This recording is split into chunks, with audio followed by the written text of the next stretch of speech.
Shalom e bem-vindos à Via Rápida Israel, uma frase do hebreu que significa amarás a Israel. Esperamos que vocês fiquem conosco porque nosso professor Dr. Baruch vai compartilhar um estudo expositivo da Bíblia. Dr. Baruch é professor titular no Instituto Zera Avraham, com sede em Israel. Ainda que todas as aulas no Instituto são dadas em hebraico, o Dr. Baruch fica feliz em compartilhar este estudo semanal com dublagem em português. Para mais informações sobre nosso trabalho em Israel, visite nosso site amarasaisrael.org. Fiquem agora com o Dr. Baruch e a aula de hoje. Are you hearing godly teaching? Você está ouvindo o ensinamento de Deus? O que quero dizer com isso é simples. Você está ouvindo a verdade de Deus, a verdade que irá te preparar para os últimos dias. Porque se você está se baseando em falsos ensinamentos, o efeito disso será desastroso. E talvez não apenas neste mundo, mas para todo o sempre. Nós já vimos que o Messias está falando sobre os líderes de seu tempo. Sabemos que ele não está satisfeito com eles. Na verdade, ele já falou de forma depreciativa com relação a eles. E a razão é simplesmente porque eles estão levando o povo à destruição.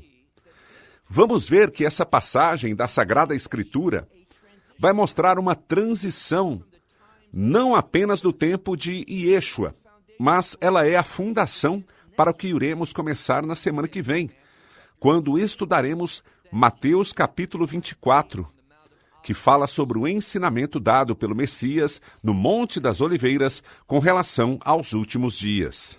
Esse capítulo é vital para que tenhamos uma compreensão adequada do que acontecerá. E para que tenhamos essa compreensão adequada, precisamos conhecer o ensinamento adequado, a verdade divina.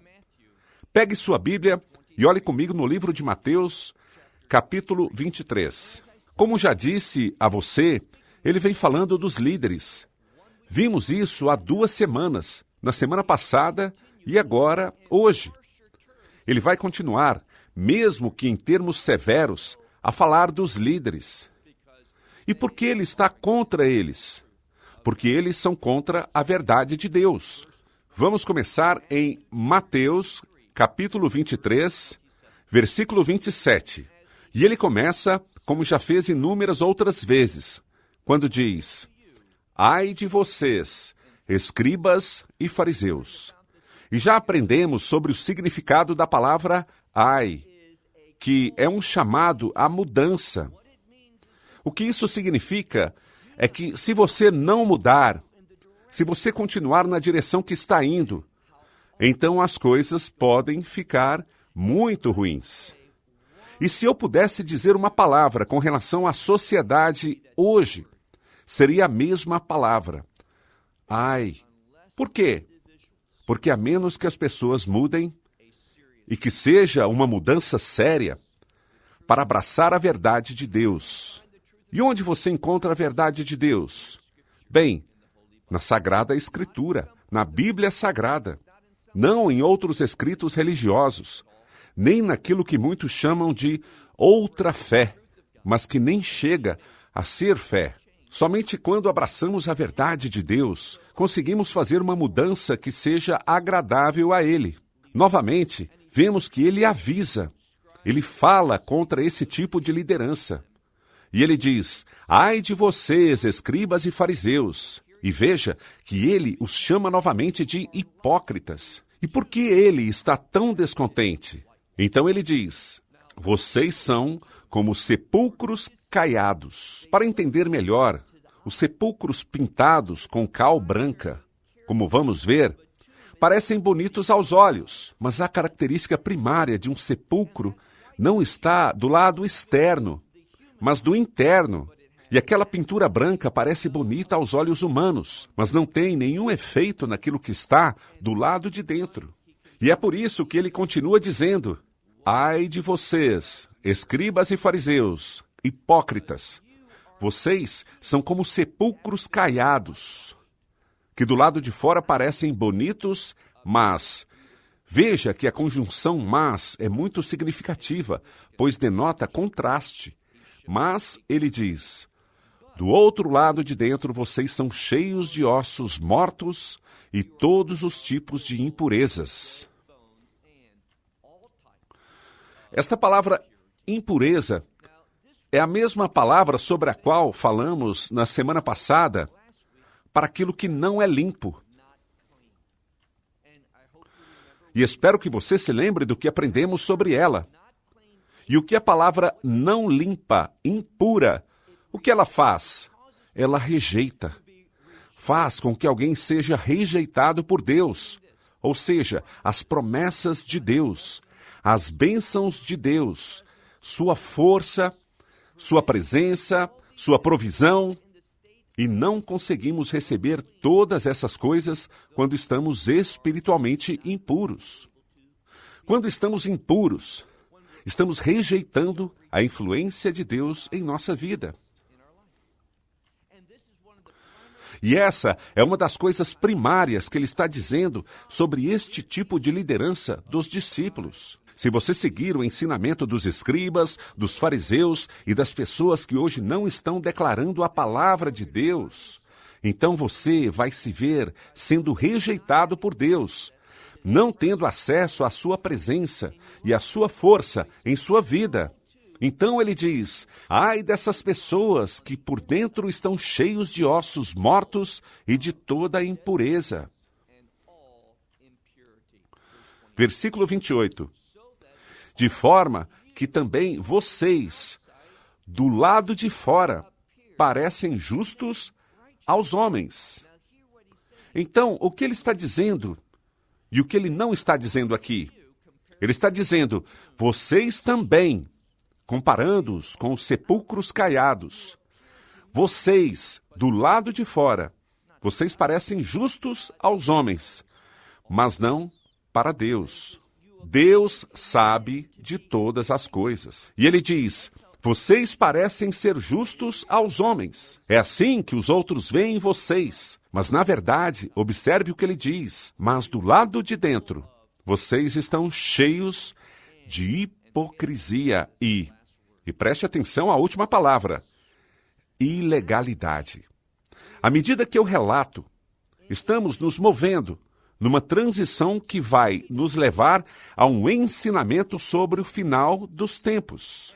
E quando ele usa esse termo, ilegalidade, algumas Bíblias podem traduzir diferentemente, mas literalmente é a palavra nomos, que é a palavra em grego para Torá, ou para lei.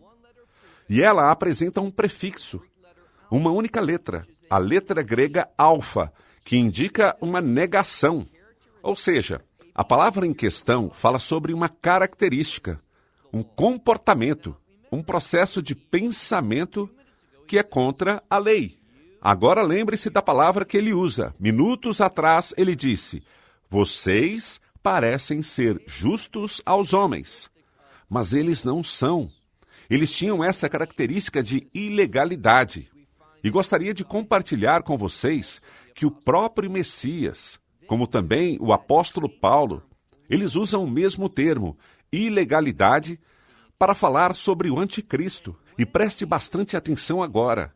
Quando nós nos submetemos a um falso ensinamento, quando não estudamos para nos apresentarmos aprovados, quando estamos sob a influência daquilo que não é verdade do ponto de vista de Deus, daquilo que está em conflito com a autoridade da Sagrada Escritura, nós estaremos exemplificando o comportamento do anticristo e seremos enganados por ele, o que significa que nós não seremos servos do verdadeiro Messias, mas do falso Messias.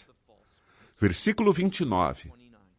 Ai de vocês, escribas e fariseus, hipócritas, porque vocês constroem, e ouça isso com cuidado, eles constroem os sepulcros dos profetas. Nos próximos versículos, veremos como, no início, e nada realmente mudou, como esses líderes estavam contra os profetas de Deus.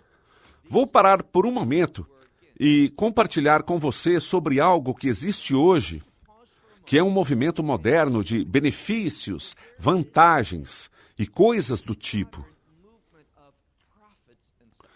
Frequentemente recebo cartas perguntando sobre a minha posição com relação a isso.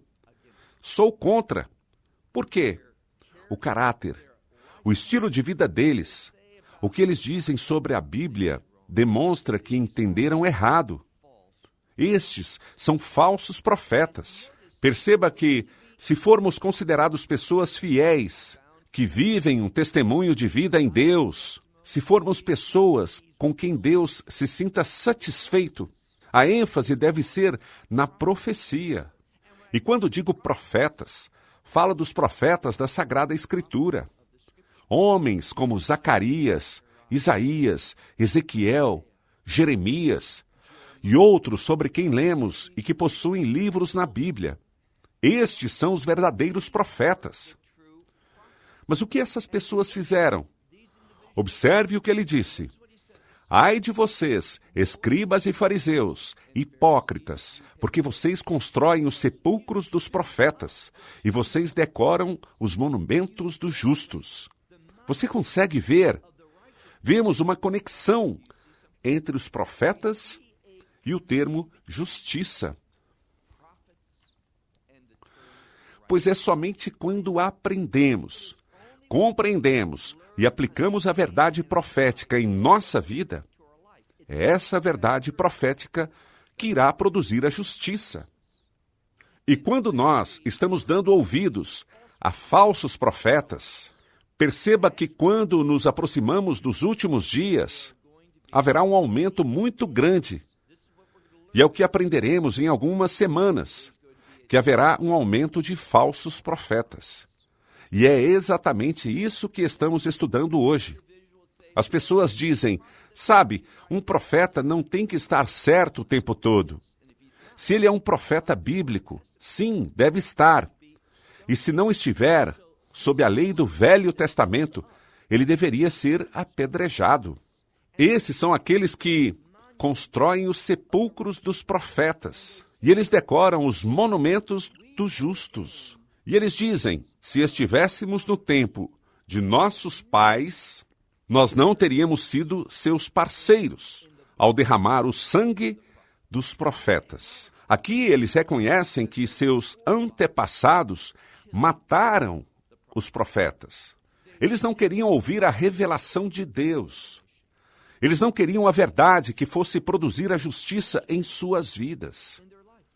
E esses fariseus, e escribas, e líderes, naquela época do Messias, 2000 anos atrás, eles disseram, nós não somos como nossos antepassados que fizeram isso. Agora observe o que o Messias disse com relação a isso, no versículo 31.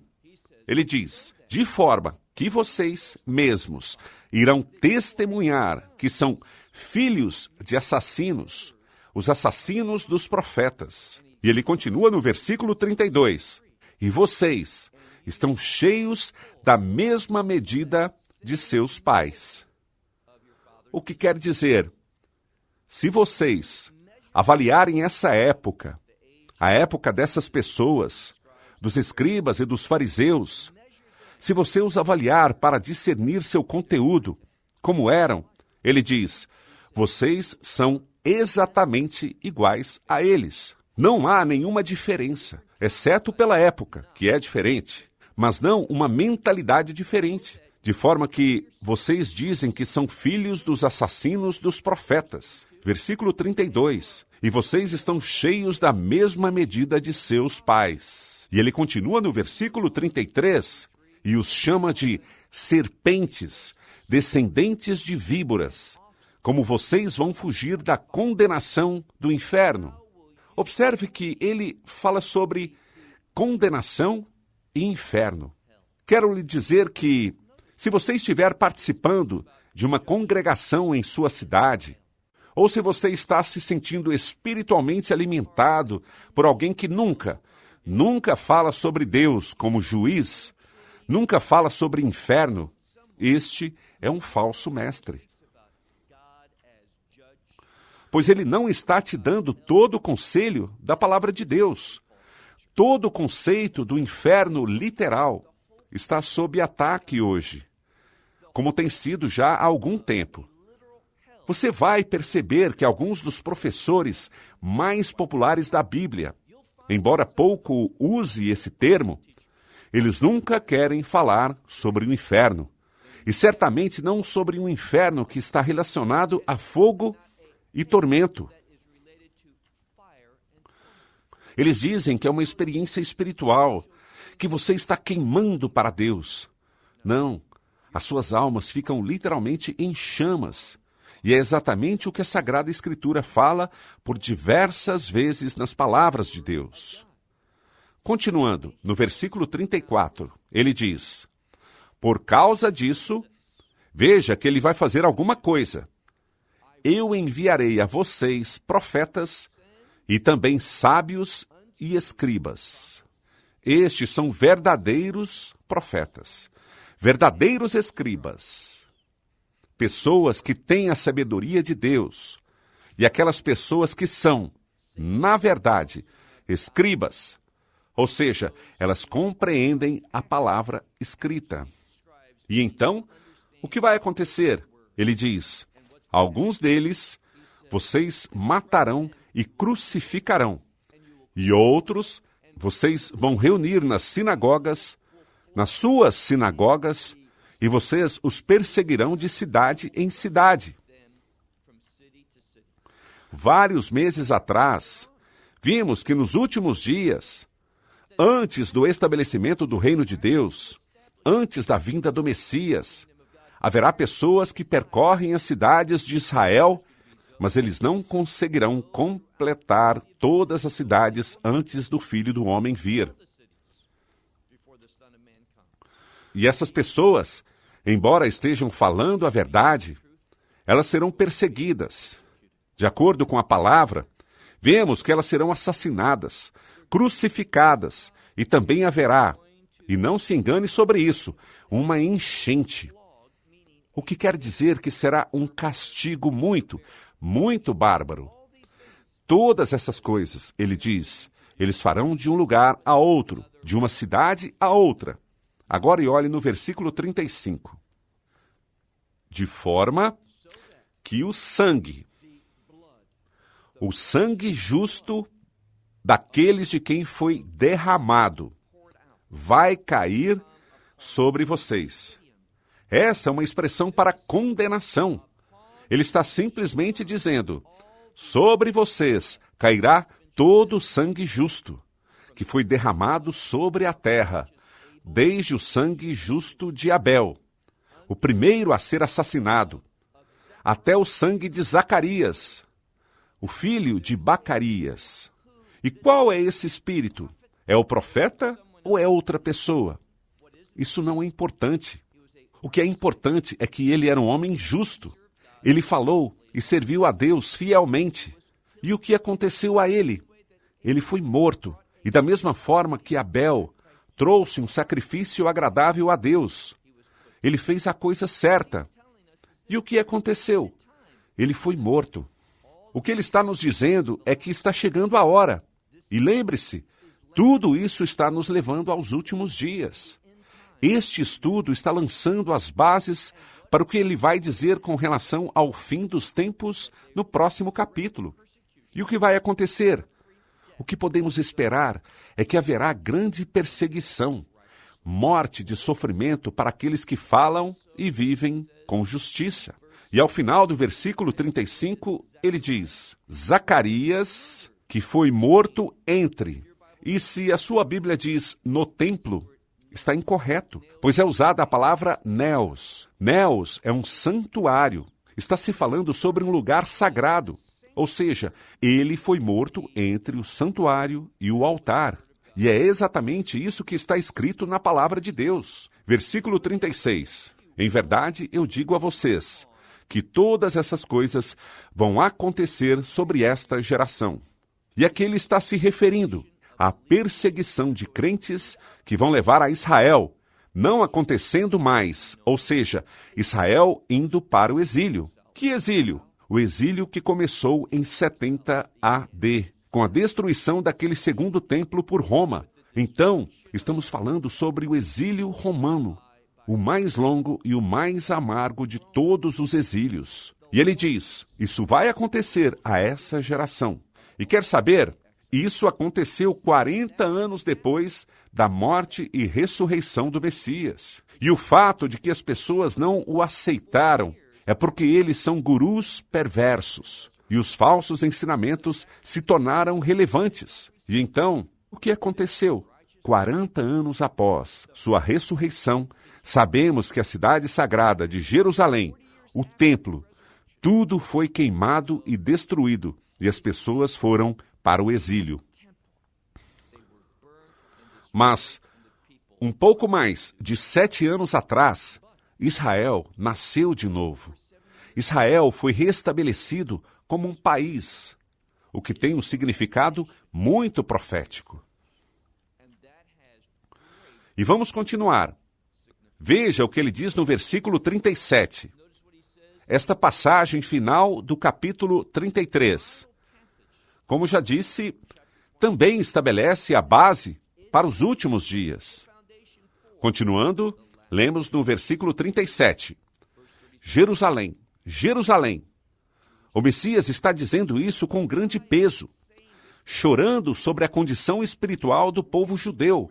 E ele diz, Jerusalém, Jerusalém, que matou os profetas e apedrejou aqueles que te foram enviados.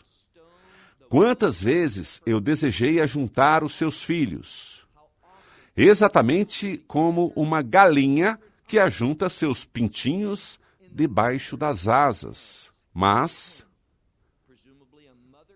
e aqui percebemos um porém, mas você não quis. Neste versículo compreendemos a soberania de Deus. É claro que acreditamos na divindade do Messias, e portanto o Messias está dizendo, como servo de Deus, o Filho unigênito de Deus, ele diz, Deus queria unir todos vocês. Essa era a sua vontade, mas isso não aconteceu. Por quê? Porque as pessoas não quiseram. Isso mostra como temos livre arbítrio e não podemos nos rebelar contra Deus. O que quer dizer que o pecado é possível. E isso é o que ocasionou o exílio. Isso é o que ocasionou tanta dor e sofrimento e destruição. Quando ele diz, quantas vezes eu desejei ajuntar os seus filhos como uma galinha ajunta seus pintinhos. Então ele diz, mas você não quis. Versículo 38.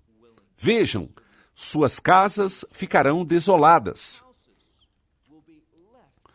E repito que somente quando você estuda na língua original, que você consegue fazer uma avaliação mais completa daquilo que ele está dizendo.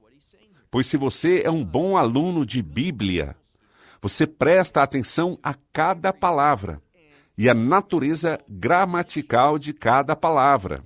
Sei que demanda tempo e esforço, mas os ganhos são muitos.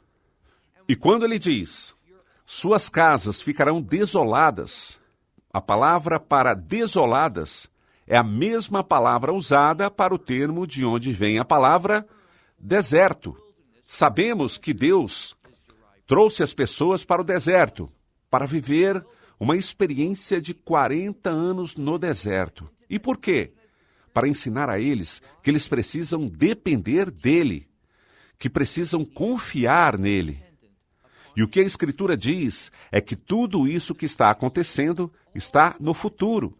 Vai acontecer a destruição do templo, a cidade de Jerusalém, as pessoas indo para o mais longo e o mais amargo dos exílios, quase por 2000 anos, de nenhum país de Israel. E tudo está acontecendo por uma razão, para ensinar as pessoas a dependerem e confiarem em Deus. Então ele diz, vejam, suas casas ficarão desoladas, pois digo a vocês que vocês não me verão mas até que digam. E então ele cita, como várias outras vezes, assim fez na Escritura. Ele cita o Salmo 118. E esse salmo é muito importante, pois nós o recitamos com um grupo de pessoas, conhecido como Halel, nos dias santos e também no início de cada novo mês. Por isso é tão importante. De fato, de acordo com a tradução judaica, nós o dizemos em pé para testemunhar. E o Messias ainda diz, eu não virei novamente. O que quer dizer que vocês não me verão até que vocês proclamem, que vocês digam, bendito aquele que vem. E isso é messiânico. Bendito aquele que vem em nome. Aqui nome é sinônimo de essência. Em nome do Senhor. O que sabemos é que o reino de Deus, sem mencionar a nossa abençoada esperança, o arrebatamento, mas a segunda vinda do Messias, que será diferente, será uma segunda vinda para julgar os inimigos de Deus, para libertar o povo judeu, para trazer a eles a salvação, pois esse é o requisito para os remanescentes. Não serão todos, mas os remanescentes, que serão levados à fé, à mesma fé daquele mesmo evangelho, que serão levados à fé antes que o Messias estabeleça o reino de Deus. Quando olhamos na Escritura, nós vemos que Israel está no coração da vontade de Deus. E até que Israel fique bem com Deus, o reino de Deus não será estabelecido. E é por isso que Satanás é tão preocupado com Israel. E é por isso que ele vai tentar fazer com que acreditem nele nos últimos dias, mas não será bem sucedido. E com muita raiva, ele vai trazer o pior momento de sofrimento, o mais bárbaro de todos os tempos de tribulação ao povo judeu, pior, muito pior do que o Holocausto. Esse tempo é conhecido, baseado no que está escrito em Jeremias 30, versículo 7. Será um tempo de angústia para Jacó. Tudo isso é profeticamente verdadeiro, de forma que possamos compreender os propósitos de Deus, os planos de Deus, como Deus vai agir, e em especial, como Ele vai agir nos últimos dias.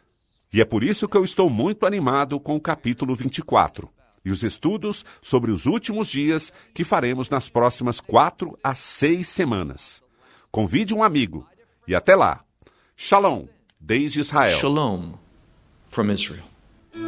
Esperamos que você tenha desfrutado da aula de hoje e que possa compartilhá-la com outros. Te convidamos a participar e nos acompanhar a cada semana, a esta hora e por este canal, em mais um episódio de Amarás a Israel. Para mais informações em português, visite amarasaisrael.org, onde encontrará muitos outros estudos realizados pelo Dr. Baruch. Até a próxima semana. Que Deus, nosso Messias e Yeshua, nosso Senhor Jesus Cristo, te abençoe durante a sua caminhada com Ele. Shalom, desde Israel.